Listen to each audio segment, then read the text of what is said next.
Hi everyone, it's Jill. Welcome back to my channel. This video is going to be a reading vlog.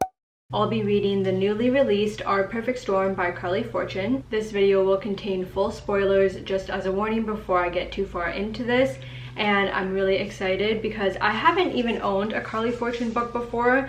I've only listened to some of her previous works on audiobook, I believe, and I'm pretty sure I rated both of those books just 3 stars. I don't really know too much about this other than I believe it's set in Vancouver, which I've never been to Vancouver. It's on my bucket list. But here is the front. This also has sprayed edges, which are pretty cool little waves. I'm gonna get this started and I'll update really soon. I'm now on chapter 9 and it is page 59. So far, I'm really loving this book and I have high hopes for it. I'm feeling like it's going to be at least 4 stars for me. So this is about our FMC. Her name is Frankie and the MMC, his name is George. They met when they were 8 years old. We have a childhood friends to lovers story going on here, which I haven't read in quite some time, I feel like. And it also goes back and forth between then and now. We don't get too much of the then perspective, at least thus far. It's predominantly in the present moment, but we do get a little bit of flashbacks here and there. So in the present timeline, Frankie is 30. She is about to get married, and you can really tell that she's not sure about marrying the guy she's supposed to. His name is Nate. She really doesn't seem all that excited, and I think it was the rehearsal dinner. She's waiting for George and is texting him a lot, being like, "Where are you? I need you here." So it's pretty obvious that this Nate guy is not going to be for her from the start. And it's interesting though because Nate actually calls off the wedding the night before. They go to bed together and then in the morning she reads a note from Nate saying basically that the wedding's not gonna happen, which part of me kind of liked because I feel like a lot of the times in these situations in books, it's always the main character that is just kind of not feeling it and then has to break the heart of the side character or the character that we don't really care that much about. But in this instance, Nate kind of, I'm assuming he realizes that she is basically in love with her child best friend with George, but it is pretty weird because afterwards he kind of ghosts her for a pretty long time and finally they meet and we don't even really see like the conclusion of that relationship, which I'm assuming there was a reason we didn't get that closure, and it's because that relationship didn't really matter to her and it was quite evident that she was settling. So now she has to move on and she's struggling quite a bit and she feels like she kind of has to start from square one. She doesn't currently have a job, I don't think. I think she just quit it, and then of course with the relationship falling through, she is just a little bit of a mess right now. And even though George is her best friend, they have kind of drifted. They keep alluding to this Christmas incident where they had a fight in the forest or something, and before that though they have kind of been drifting apart as friends. But George's job unfortunately requires him to be traveling all the time, so at this time he's away somewhere. And good thing is though that she's really close with George's grandmother. Her name is Mimi, and I feel like she's even closer to Mimi than she is with her mom. And her mom actually left her family, so her 2 brothers and her dad, when Frankie was 8 years old. She returned about a year and a half later, but ever since, Frankie hasn't really forgiven her mom for doing that, which I could totally understand. I do not blame her at all, but it is a little difficult because she describes how her brothers and her dad have forgiven her mom, but deep down inside she just is not really happy still with what happened, with the fact that her mom left with basically no explanation, and because of that she has abandonment issues. And George's grandma Mimi is actually George's guardian because George's parents, actually I'm not sure about his dad, but his mom died when he was 7, so he was raised by his grandma. And in addition, he was really close to Frankie's parents as well and her whole family. Even her mom says that George is one of her favorite sons. And one other thing to mention is that Frankie went to culinary school, so she was working as a sous chef, but at this time is not working to my knowledge, if I'm remembering correctly. She has this honeymoon booked for, I think it's 2 weeks away, or maybe it's this week or something, but obviously she doesn't want to go. But Nate and her best friend are trying to convince her to go anyways, and I think it's pretty obvious that George is going to be the one that she takes, but at this time it is not confirmed. I'm sure it will be very, very soon. But it's kind of sad right now, honestly, this book, and I feel really bad for Frankie, although I do feel like she should have spoken up about the whole wedding situation with Nate. At the start, it was just so obvious that she was not happy with the whole situation. She didn't want a big wedding. She doesn't even like him that much. She got engaged to him after like 6 months, so everything was definitely rushed because she just felt like she needed to settle, in my opinion. But now the repercussions of that fallout are evident, and she's definitely struggling at this time, so I hope that things are looking up for her soon and that George can contact her back, because he's just been so busy with work that he hasn't really been answering her too much. I'll be continuing this and give you guys another update later.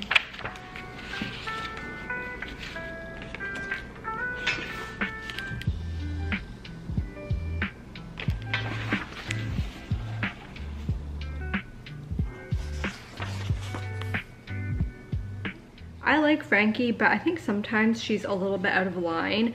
For example, she's upset with George because he didn't want her to come on his work trips with him, which I don't blame him, because I wouldn't want someone coming to my work trips either.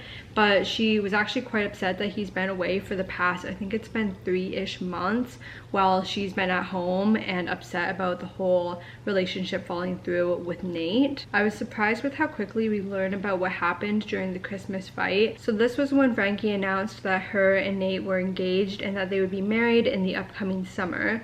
So George is not happy with this information, and it is because he doesn't believe Nate is a good pick for her. He tells her that he doesn't even think that Nate knows Frankie, and at the end of this fight, George says something along the lines of, "If I could really say what I wanted to, you wouldn't like it." Something like that, which I'm assuming he's referring to the fact that he is actually in love with her. But like I said before, they have been drifting for the past few years, which I assumed was when the engagement was originally announced, like a few years ago, but this was more recent. So then I'm kind of thinking, why were they drifting for a few years even before that?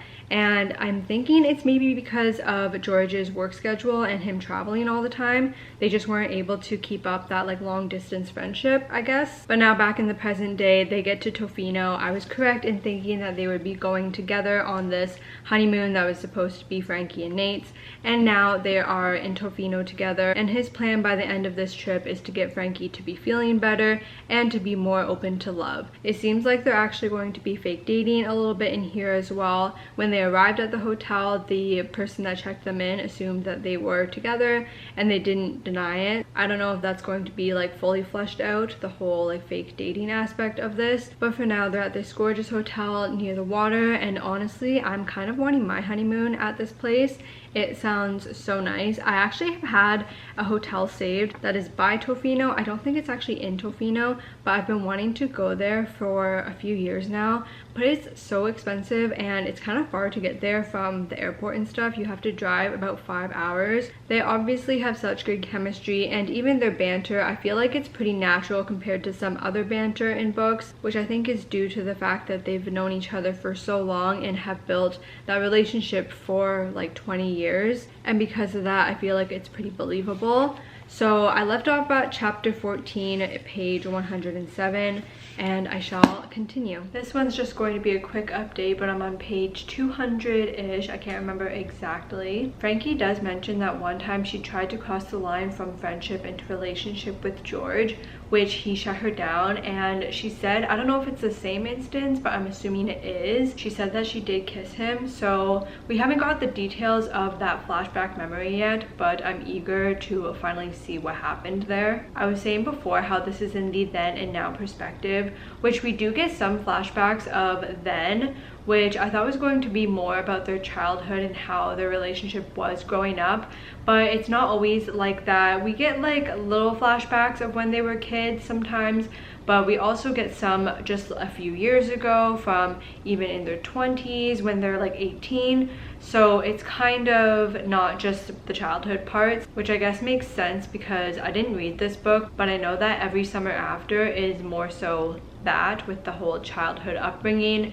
And I only know that because I've heard that it's very similar to Love in Other Words, which is exactly like that. We get a little bit more context with the relationship. Of course, they grew up together, but they also lived together when they were young adults. about 18 years old. I don't know exactly when they stopped living together, but they were roommates for a while and they got along really well. And Frankie's mentioned a few times now how she feels like when they're together, the relationship is really good, but when they're apart is kind of when things kind of fizzle out. They stop talking as much, which I can't remember if I already mentioned, but I feel like she is kind of sick of him leaving for work. And even though he's like a highly regarded reporter and stuff, she's super proud of him. There's just part of her that misses him. But I feel like it wouldn't be good for him to just stay in one place. Of course, unless he's willing to and ready to settle down. But I think a huge part of him is being able to travel and see the world. So I don't really want him to just settle down. However, he is in therapy now because he had a hard time when he was doing coverage about wildfires. So maybe it is time for him to stick to one place for a little bit with Frankie. But I don't know, I guess we'll find out and see what's to come. But in Tofino, they've been doing a lot of different activities, eating some cool food. They've gone surfing and kayaking. The fake relationship, husband and wife dynamic really isn't that much of a focus in this book, which I'm honestly fine with. And they're really just getting more vulnerable with each other. And I can tell Frankie is kind of starting to realize that she might be thinking of George in a way that's more than a friend, which she's resisting these feelings as well, kind of being like, oh, it's just because I haven't been with someone else in a while, or it's just because I know he's attractive, but it's only platonic and I just like looking at him type thing. But it's definitely more than that. Okay guys, I didn't get too much further from my last check-in. I'm on chapter 30 now. It is page 228, but there's been lots of stuff that's happened, so I want to talk about it. Frankie's been pretty uninspired with her career lately in being a chef, but her and George, they go to this one restaurant where she kind of gets that spark for creativity again, so she's getting excited about that. It was super cute because they're still fake marriage, dating, whatever, and George tells the server, because the server asks about their marriage, and he tells the server that for the proposal, they were in a fight previously, but then he sends her a letter to meet him at this special area, which is where he proposed. And this actually happened not for a proposal, but when they were 10 years old and they were doing like a fake marriage thing just for fun, like playing together. And I thought that was really cute. But then after that, she kind of jokingly says how it should have been her and George that got married instead of her and Nate getting married, which kind of sets George off. He leaves the restaurant, she's a little bit confused, and they go back to the hotel, and then he goes towards the beach area. She's assuming that it is because she kind of implied that he wouldn't find someone else, but that's not really why he's mad. He says to her that he wouldn't want to be in a relationship that's not real or that doesn't have passion and whatnot, and that he would actually want someone that is attracted to him. So that is the kind of indication that we have that he thinks that she's not attracted to him, which is false, but I'm not exactly sure because we don't get his POV. However, she does say that she thought because they love spending time together that he would want to maybe spend the rest of his life with her, and he says, no, I don't want that, which seems pretty harsh if you base it just off the words he says, but I think he actually means he wants something deeper with Frankie and not just like a, oh, I guess we'll be together because no one else is going to be with us type thing. And then we finally get the flashback of when Frankie kissed George, which was when they were 16 years old and Frankie was eager to, you know, hook up with someone for the first time, and she wanted it to be George, but she was kind of taking it not very seriously. She was telling him how it's not a big deal, like, oh, come on, like, let's just do it because I know I can be comfortable with you, so whatever.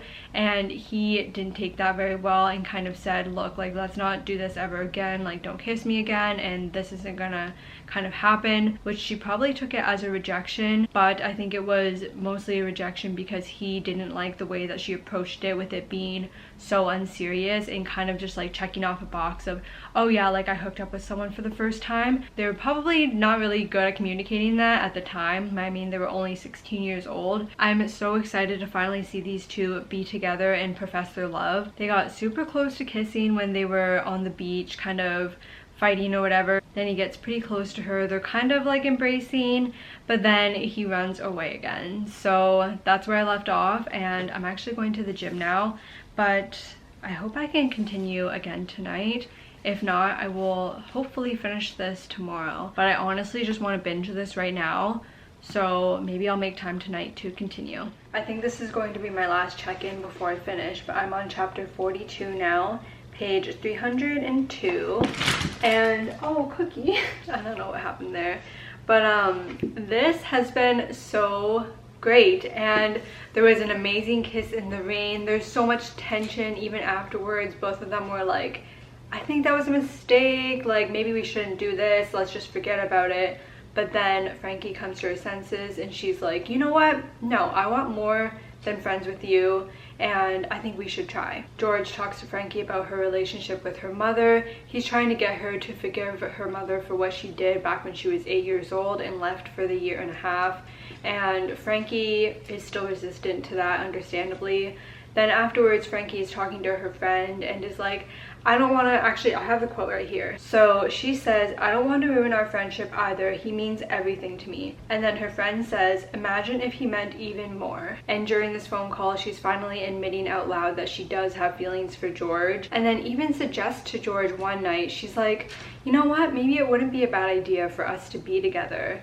Like, it's just a thought. She's just saying it so casually. There's a pretty sad flashback of when George's dad, who has been an absent father, I think they were 20 years old. His father visits him for a few days and actually ends up stealing from him and then fleeing very abruptly. That was devastating for George, and Frankie was there to support him and really take care of him during that difficult time of his life. We've heard a few times about the wildfires that he was reporting on and that it caused him some trauma, but we didn't hear the details of that until now. And he almost actually died when he was in Yellowknife during the fires.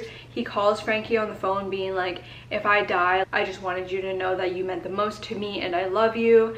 And then 2 weeks later he comes back and sees her again. That's like in the past. So those fires made a really big impact on him, and Frankie even noted that once he returned, he never really was the same. And I hope that we get a little bit deeper into that as well, because I feel like when they did explain it, it wasn't fully, I think it's also because we don't have his POV, but we don't really understand to the full extent of what happened, other than, I mean, yeah, he was in the car and there was fire everywhere, very traumatic, but I want to hear a little bit more about that. But at this moment in Tofino, they're together now, and I believe they have 2 more days for the vacation, and George says to her that he actually has to go to Mexico, I think it is, for a month, and he invites her to join him for at least a little bit of the time, which she actually has the ability to do that, which I think is important so the momentum of the relationship doesn't just kind of dwindle. I'm so happy that they're together now and that they've confessed their feelings. And I also like that Carley Fortune has been adding little Canadian things here and there. She talked about Winners and Roots, both of which are Canadian brands, so that's kind of cool because I'm also in Canada. But yeah, I think I'm gonna finish this up today and I'll do my final update very soon.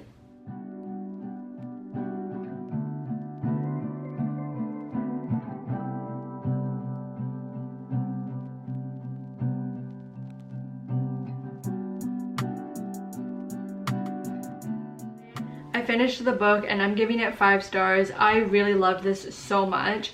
So where we left off, I can't remember if I said it before, but Frankie's mom is actually a marine biologist, and she has particularly a love for whales. She really loved researching them and even named Frankie after a whale. However, because Frankie resented her mom so much from what happened when she was 8 years old, she hates whales. She doesn't want to hear about whales. She didn't want her mom to talk about it. She literally said to her mom, like, I never want to hear you talk about whales to me, like, ever again, when her mom returned when she was 9. But then George, on the 6th day, I think it was, he takes her whale watching kind of to connect with her mom and understand her a little bit more, and Frankie was just so mesmerized with them. And afterwards she called her mom and they connect. It was really tear-jerking, honestly. I teared up like 5 separate times reading the last I think it was even less than 100 pages, but she was saying to her mom how she wants to actually hear more stories about the whales now that she has seen them herself and really kind of fell in love with them. She also tells her mom a little bit about George and their relationship, how it's been developing more romantically,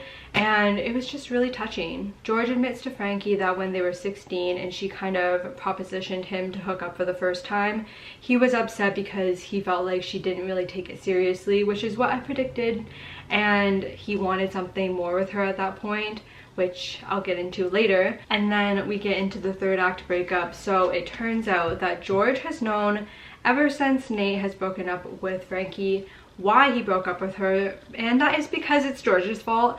And he was talking to Nate after the rehearsal dinner, and he was pretty drunk, but he was saying to Nate basically how Nate doesn't really know Frankie the way that George knows him, is telling him stories that Nate's never even heard of about Frankie, and Nate even says like, oh, that doesn't sound like her. So it just kind of proves that Frankie isn't herself around Nate, but she is with George.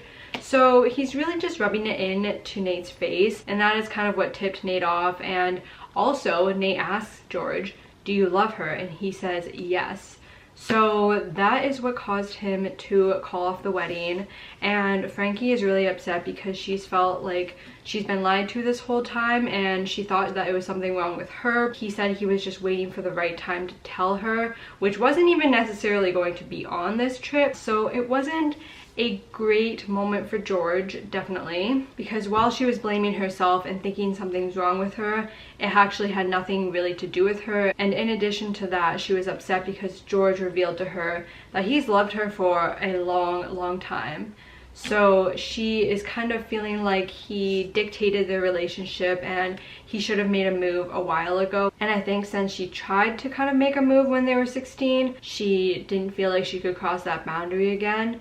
So the ball was kind of in his court at that point after that incident. When George left the area to go do his reporting in like multiple provinces away from her, Frankie kind of felt like it was him leaving her, when in reality he felt like he needed space to get over the fact that he didn't feel like they could even be in a relationship, or that would even be an option. Lots of complicated feelings and a little bit of miscommunication from previously when they were in their like 20s. But after the vacation is done, they don't talk on the way from the resort to the airport, and they also don't talk during the plane ride either. She's back at home, she's really upset. George is giving her space, but he also says to her that he's not giving up on this relationship. So he's being very respectful in that aspect, and Frankie just needs some time to kind of self-reflect and think about what she truly wants with their relationship and the direction that they should be going moving forward.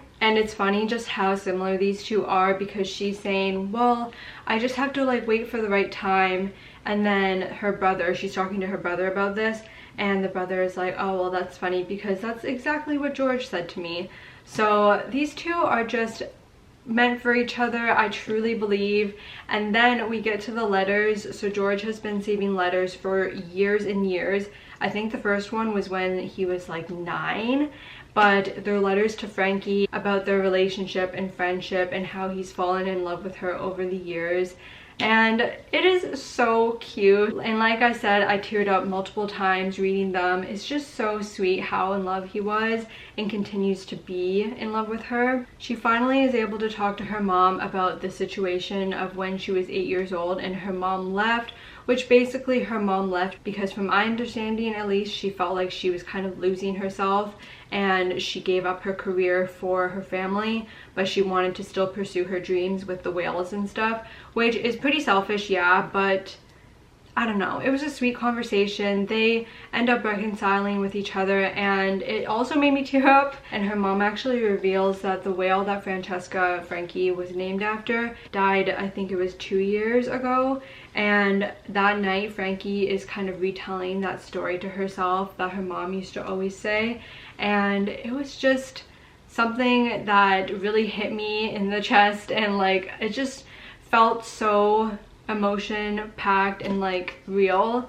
So I loved it, honestly. And then we get to Frankie and George getting back to each other, and the callback that they made to when they first met each other and when they first went into George's house. They were basically saying the same things to each other that they did when they were 8 years old, and again, I teared up and it was just so cute. And then in the epilogue, they're traveling Canada and she just says how wherever George is where home is for her. I honestly haven't felt this way about a romance book in quite a while, and this is the exact feelings that I'm looking for when I'm reading a romance book. Just like hit me right in the feels. And also at the end they're whale watching, I think it was in Bay of Fundy, and her mom is going to be coming the next day to whale watch with them, and everything is just perfect. I highly recommend this, and like I said at the start, I haven't had much luck with Carley Fortune. I actually, when I read the second book from her, I was like, you know what, I feel like she's just not the author for me, and I'm glad I gave her another chance, because if I didn't read this, like, that's so sad to think. If you guys have read this, I would love to hear your thoughts in a comment down below. Thank you so much for watching. I hope that you enjoyed. Don't forget to like this video, subscribe to my channel, and I will see you guys in a new video very soon. Bye.